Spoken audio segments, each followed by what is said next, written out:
हे ମା କାକଟ ଚଣ୍ଡୀ ମାଲ ମୋ ବୋହୂକୁ ଗୋଟେ ପୁଅଟେ ଦିଅ। ଏ ଦେବାରେ ଦେବା ହଁ ବୋଉ। ବୋହୂକୁ ଡାକ୍ତରଖାନା ନେଇଯା, ଚେକ୍ କରି ଆସିବୁ ତା ପେଟରେ ଝିଅ ଅଛି ନା ପୁଅ ଅଛି। ହଁ ବୋଉ।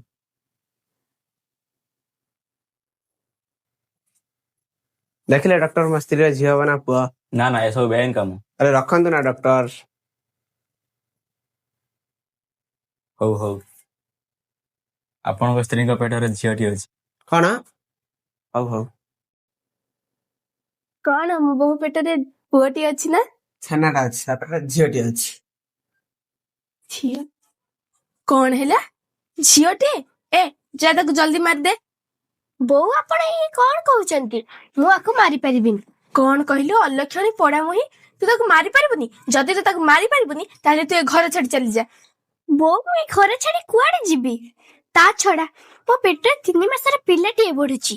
ଯଦି ତୁ ଏଠୁ ଯିବୁନି ତାହେଲେ ତୁ ତାକୁ ମାରିଦେ। ନା ତାହେଲେ ତୁ ଏଠୁ ଚାଲିଯା। ବୋଉ ବୋଉ ବୋଉ, ଏତେ ବଡ ଦୁନିଆରେ କଣ ଗୋଟେ ଝିଅ ପାଇଁ ଜାଗା ନାହିଁ? ଭିଡିଓ ଯଦି ଭଲ ଥିବ ତାହେଲେ ଲାଇକ୍, କମେଣ୍ଟ, ସେୟାର କରିଦେବେ ଆଉ ସବସ୍କ୍ରାଇବ କରିବାକୁ ଜମା ଭୁଲିବେନି। ଆମେ ପୁଣି ଦେଖା ଗୋଟେ ନୂଆ ଭିଡିଓରେ। ସେ ପର୍ଯ୍ୟନ୍ତ ରହିଲୁ। ଜୟ ଜଗନ୍ନାଥ।